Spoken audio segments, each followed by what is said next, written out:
Hey everybody, Vaughn here with the Vonster vlog, and we are doing a spring 2024 garden tour. So this is the state of our seedlings. I've been keeping them on the front porch, and I do bring them in at night when it gets below 55 degrees for the sake of the tomatoes and stuff. But we've got, I know, just last night, I went through, like yesterday evening, and replanted anything that didn't sprout. But our lemongrass is actually doing well. Like, those were the only parsleys that sprouted. So, and parsley has a pretty long time before it germinates. So, but these guys are popping up. And that one, I'm pretty sure that's not what I planted. Like, that's not a bachelor's button. But I think it's a, like, sebum or something. I don't know. I want to let it grow and see what happens. But our yarrow's coming up. Our thyme, I had a very, like, a 50% germination rate. Like, out of this bin, only 50% of them germinated. So I put all the ones that germinated off to one side and then replanted the remainder with some gomphrena, which is one of my favorites. This one's a really nice, like, spicy orange. Go home, doggy. Replanted our zinnias, but they seem to be doing pretty well, getting a little sun touched, I think, but that's all right. They'll figure it out. They are durable, super durable. And then here we have, I don't even think that's a black eye Susan vine, but we'll see. But our basil is coming up, our borage, which is delicious, our moonflowers, that's what these are. Only one came up, but I planted early because I knew that a lot of my seeds were quite old, so there was probably going to be a pretty low germination rate. In this way, I had enough time to be able to replant. And then here we are with petunias, and then I planted celosia on the pots that didn't germinate. And then we have our calendula, which I love. This is one of my favorite flowers, and we're clearly going to be having quite a bit of it in the garden. And then over here we have, and I'm so sad this broke, but I think that just means we're going to have to fix it. So that'll be perfect. But I thought it'd be clever to drill a hole through it and turn it into a fountain, but then I jammed a hose up in it, and like, glass does not do well from internal pressure. Like, it'll fracture really easy, apparently. So these are our peppers and tomatoes, and I'm really excited about them. And then some fennel, and then we also have, like, I had a really low germination rate with our toothache plant as well. So I replanted those, but again, it's old seed, and some stuff just doesn't hold up well. But then I wanted to take y'all through, and first off, the garden's just, like, this is our front yard. The clover and dandelions and dead nettle, and we've got henbit, is that what it is? And then I'm not certain, this one, it looks a lot like dead nettle, and I get the two mixed up quite a bit, but the flowers, I can't remember the name. I'll have to look them up, but yeah, or chickweed, I don't know, y'all, it's just blurring together, but I think it's gorgeous. Like, I absolutely love all these flowers. But what we've got going on here behind us is the cold frame, and I'm not going to open it up because I don't want to lose any of the heat out of it, but I did water them this morning. Oh, okay, I'll open it up. So I've learned my lesson on using pallet wood that's, like, been warping and stuff, but it's okay. Ooh, we're getting some action on the echinacea, purpea, and the asclepias, and then nasturtium. Ooh, and our cucumbers. Getting a little bit of action here, so not bad. Not bad. And again, I planted early enough, and I wanted to push, sorry, traffic noises. I wanted to push the limits of what the cold frame can, do, because it's my first season with the cold frame, and I wanted to make sure, I'm planting early, and that gives me an opportunity to experiment, and if it fails, well, I have time to replant. And again, I'm experimenting with old seed here. So this is the garden, this is the back garden. And if y'all been following along with the channel for a while, you can tell that path's really coming along. We've been every so often, like every time basically we go get more oxygen for our lampwork glass setup, we also get a stepping stone or two and some mulch. And so that's how we've been doing this. It adds like 40 or 50 bucks to our overall purchase for the day, but it helps spread the expense out. And so we're able to do something that in the past seemed completely unachievable in one fell swoop. But that's why we break it down into little baby steps, literally baby steps. But that path's really coming along now. We got a pretty good deal on some pansies, and so we got those planted in, and our hostas are just starting to come up and through. But these pansies, and you can see I watered everything this morning, ensuring that it will rain today because it was not cloudy when I started watering the plants. But I think these pansies will be really, really beautiful. I mean, they already are, but I can't wait to see them grown in. And it gets down to like 35 tonight, but I'm hopeful that they'll be all right. I guess we'll see. I guess we'll do a follow-up video, spring part 2. There's our Millie put to rest. But I planted fennel on top of her, so the pansies come to here, and then that's the section up until the straw I refer to as Millie bed because it gets like partial shade. So we've got these alliums and daffodils and lilies coming up here, but I've also planted fennel because fennel is one of the host plants for the swallowtail butterflies. They really like my fennel, they really like my parsley, they really like my dill. In this way, I don't know, I thought it was kind of a way of Millie being able to feed the butterflies. And so I kind of want to make some fused glass butterfly, I don't know, or something, but to hang on the fence here. Like, I think that'd be really cool. So everything's just kind of peeking through. Our muscari that we planted in the fall, I don't know if you can see, is starting to come up. And then we've got, of course, the dandelions, which I love. We're just kind of peeking through. I love the neighbors' trees and things that they've got going on. So this is still a mess. We need to do like a big burn of like just the brush and like old pallets and things. So that's where everything that needs worked on concentrates in the garden. But over here, which let's get a close-up on the muscari.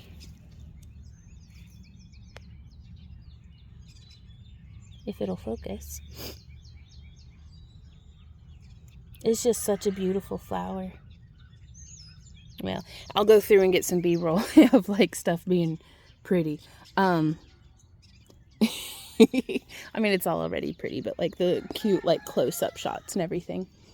But yeah, more lilies and things coming up through, poking through the straw. All of this along the back was the water lily that we had carved out of the pond. So the pond has been cleaned out and you kind of can't tell anymore. But yo, we actually have some toad spawn.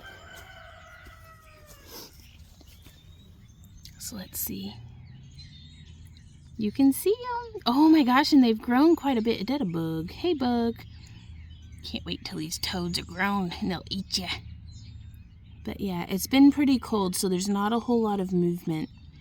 But it's all down in and through there. And I'm hoping if we get some rain, then we'll have more toads. And there's quite a few filter layers in between where the water intake is and where the motor of the fountain is. But it's another one of those solar panels that comes through. And whenever it's sunny, that really goes, and I think that's nice. And then, oh, we missed like the whole blooming of the daffodils here in the pergola area, but that okay. That okay. And then, oh, look at this. The wild violets are blooming. Oh, so pretty. And then, I just love hiding in the bushes. So this is coming together. And again, this is another staging area. I'm collecting some of my favorite rocks because I'm going to make a waterfall, I think, for this area over here. This is just a temporary, I wanted something to have the, make the water be moving to lure the toads in. But I'd really like to build up a little waterfall in this section. Like it'll be stacked rocks and then with like a water flow coming down. So stay tuned for that upcoming project. But yeah, every time we go and get mulch, we'll get like 4 or 5 bags. And it's enough to do about this much of a section. So I think our next section of doing mulch is going to be coming from like here. Let me boop. So coming from here and then meeting up to the edge of the path, just boop, boop, boop, boop, boop, boop, boop, boop, boop, boop, boop, boop, boop, boop, boop, and then to like probably there. So that might take like 5 or 6 bags of mulch actually, but that'll be the next section. And I'd just like to slowly be getting everything back here mulched and then have a little bit of lawn area for when I hoop dance and like just like sunning and hanging out. But that's coming together. Let's check on the chickens. Bok, bok. Ooh, a lot of our thyme made it through. It got down to -20 again last year. So I did, oh, and it smells so good, you guys.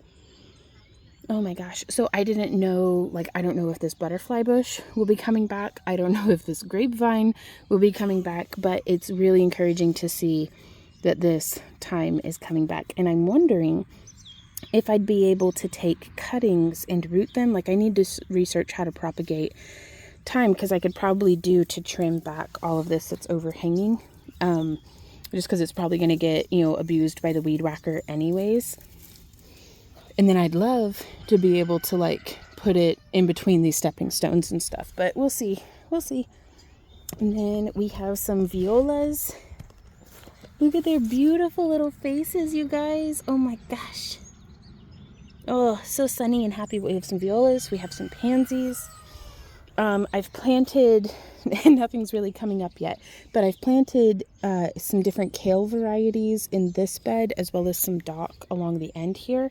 And then across the way, I've planted spinach and mustard, just in alternate rows in that bed. And then I mirrored the edge of the petunia, or not petunias, the pansies and violas. And then you can see our little tulips coming up, but we're gonna do this section over here. I have planted a cutting from an elderberry bush that I got at the feed store, and this one, it did have some growth on it, but I accidentally knocked it off with this hose head. But it seemed to have really good root development in the root ball, so I figured I'd plant it and just see. But other than that, we've only got like some weeds coming up. The chickens are doing their work. And then we've got this fountain over here. I do wish it were a little sunnier. That way y'all could have seen how these look when they're like full blast going. But we have cabbages. We have the red something. And then a Dutch flathead and a stonehead. I don't know, early Dutch. A bunch of cabbages. And then down here we have, well, hey, little birds. Oh, they done flew off. I see you being a bird, though. So pretty. I wonder what kind of bird those are. I think they're sparrows. I don't know. And then we have broccoli. Broccoli. And then back here, oh, we've got our little Sam and Callie statues. They're in our heart always. I gotta repaint you, buddy. The birds have been abusing you. Oh, goodness. But here we have our lilies are coming up. We have some juniper and yew back here. More alliums and tulips and daffodils. Ooh, these tulips are going to be so pretty when they come up. Oh, yes. And then, yeah, these are the lilies. I was going to be planting my peppers here, but I just don't think there's going to be space for it. So I think I may put my peppers in front of the border, but we'll see. We're going to be taking down these stones and using them to make a fresh fire pit. So instead of that metal fire pit right there, it's going to be just a ring of stones. There's birds. I love that. And then this is where our Jerusalem artichokes should be coming back up. We'll kind of keep an eye on that. I'm not certain if those are them or not, but this is our Jerusalem artichoke bed. I didn't harvest from it at all last year because they seemed to be very resentful of being cut back halfway through the season. And so they didn't set up good bulbs. So I wanted to kind of give the plants a break. Our hyacinths, this is the last one holding on. This is a whole lot of a plant that was already here when we moved in called Star of Bethlehem. And I don't mind it. I guess it's invasive, but I mean, it's something to grow other than crabgrass. But I am going to be pulling it, probably a good bit of it out, but I'll leave it for now. And then our little daffodils. I love these miniature ones. They're so, so pretty. And then this is where the false dragon head grows, and that just comes up in a whole like big mass. So they weren't kidding when they said that stuff spreads well, but it keeps other stuff from growing up the fence. So and then we've got all these alliums on Sam Dog's bed. He's such a good boy. And then, ooh, and another hosta coming up. And then here's from this angle. Okay, let's stop by and say hey to the girls. It's in our minds that we may be getting more chickens this year because I'm down to just the 3. And I kind of scooch everything over. The stepping stones are like buried right now, but they're in there. Like, there, you can see. Well, hey, Nutmeg, what's up, girl? What you doing? Yeah? Do you like this bit of yard that I brought you? So the landscape fabric we had put down a few years ago has held up really, really well. But it had all of this new growth of like grass and clover and different things.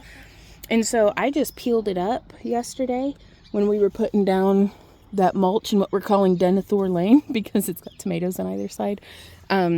Or will rather. And just to give the chickens something that they can graze on, I figure, you know, why not? Yeah. And there's Poppy. How you doing, girl? And there's Bay. Bay, and then Nutmeg. But yeah, we were thinking about getting a few more chickens. And that's my seed starting mix. It's supposed to rain, so I have it scooched under here. But the rabbit cages are sitting empty. I'm hoping to be able to post Easter, rescue some rabbits from folks who got them and were like, I don't guess we actually want rabbits. Because I just want them for their poop, quite frankly. Like, whenever we moved here 11 years ago, there was almost no topsoil. Like, it was about like this much topsoil that just had like Bermuda and crabgrass growing in it, like lawn. But if you dug down below that at all, it was like solid gravel. So that's why we've got the raised beds.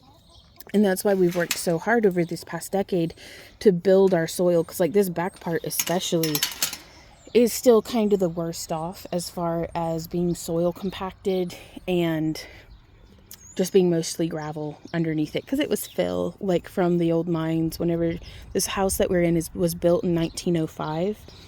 And so it's had a long life. It needs a little bit of restoration, the soil and the house, but that's okay. And then down here, this is our raspberry bed, and you can see the raspberries are starting to come back in. Oh, this is another thing I wanted to show y'all. Now, the coop needs cleaned. It's a bit of a mess, but it's a lot cleaner than what it was. And we have our tiki torch collection. And we've got all of our farm tools or, you know, yard tools up on their pegboard now. I like to give the chickens their choice of nest boxes, though they like to sleep up there. But poop, I need to muck it out. But and then it's not 30 degrees. I think that is broken. But yeah, so this is our coop area now. It was worse, like it was terrible. But we cleaned it out. We're doing a deep litter method. But yeah, so the raspberry bed is doing pretty well. The bee balm is going to be coming up through here. But we've got a whole lot of low growth of like Creepy Charlie. And, oh yeah, that's one of the bee balm. This is the Creeping Charlie. Oh, tulips. And again, I know a lot of this stuff isn't like ideal for like, I mean, I don't know. Anybody who spends any amount of time on the internet, I think you're going to be very aware that everybody else is always going to have some sort of opinion about your garden, what you need to be doing more perfect or more this or that. And it's like, quite frankly, I'm shooting for biodiversity. And if something is growing on its own and it's not crabgrass, then I'm going to let it do its thing. And, you know, otherwise deal with it later. So I'm shooting for progress, not perfect. But, oh my God, those daffodils, you guys. Or tulips. But that one's a daffodil. So we're almost done, I promise. Except for also, look at that flower. Ah, it's so pretty. Oh, but there's a lot of overgrowth from these like little wild, oh, look at that. Wild cucumbers.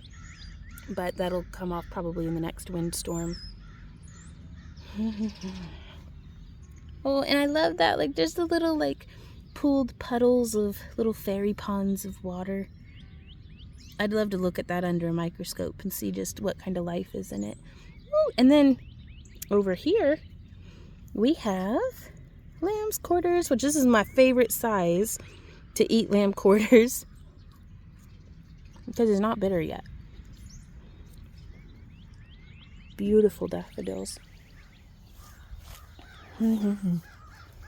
But yeah, all this you can kind of see. Maybe are there any little shriveled cucumber pods?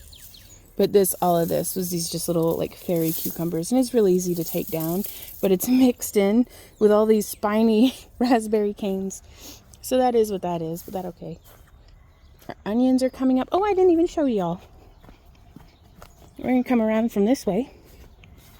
One of the big things we put in new this year is these hog panel arches, which I'm really excited about. Like, it gives so much structure and like form to the garden, I do think. So I've got really old peas planted and none of them have germinated yet, but that's fine because it's early enough. I can plant again with hopefully I'll be able to stop by the feed store and get some seeds. But I'm really excited about these, you guys, because right now I'm trying to prepare the soil with peas so they can kind of self-inoculate with the nitrogen, so that we can have, I'm going to have cucumbers growing on this one. The next one in, I'm going to have cucumbers and beans. And then the one closest to the chicken coop, farthest from us right now, I'm going to have just beans. Because I'd like to see if the cucumbers and beans can coexist well. And then this bed's going to be sweet potatoes, and then this bed's going to be potatoes. I don't remember what I'm going to have in those two, but we'll keep you up to date with that in future garden tours. But the red bud's doing pretty well. The cherry trees are pitiful right now. Like, that one's mostly dead, and then this one's like also mostly dead, but it's got a little bit going on. I doubt we'll get any sort of substantial cherry harvest this year, but again, it is what it is. And then I need to do some renovating on this pond, which is the bottom half of a trash can, but yeah, I'm not judging. Then the birds have been loving the bird bath. We've got more naked ladies and lilies, and I think those are going to be tulips, but the naked ladies are going crazy this year. And we're going to have some more tomatoes in these cages, hopefully. We'll see how they go. I was going to try to do the cherry tomatoes over on this side because this would be the easiest to harvest, I think. But yeah, that is, I don't think I've missed anything. That was our early spring, technically 2 days into spring garden. So if you guys have any questions, comments, or ideas, please leave them down below. I do love hearing from you guys. Let me know how your garden is doing. And also, we're on 1/4 of an acre in zone 6B, southwestern Missouri. Just if you're gardening along with us, you know, I've wondered for years when the correct time to plant peas is, and I could never like figure it out. So I actually ended up just following my local ag store, like Midwest Ag, and they literally posted, they were like, don't forget to plant your peas, y'all. And so I was like, oh, thank God, because I'd been planting them in early February, which is like what I did whenever I lived in Tennessee. And I could never get a direct answer on anybody, like on all the Reddit forums and everything. They'd be like, well, just plant when it's right for your time. And I'm like, when is right for my time? Anyways, hopefully I've been helpful to you in some sort of way. Again, if you have any questions, please leave them down below, and I will see y'all next time. So until then, keep on keeping on. Mwah. Bye.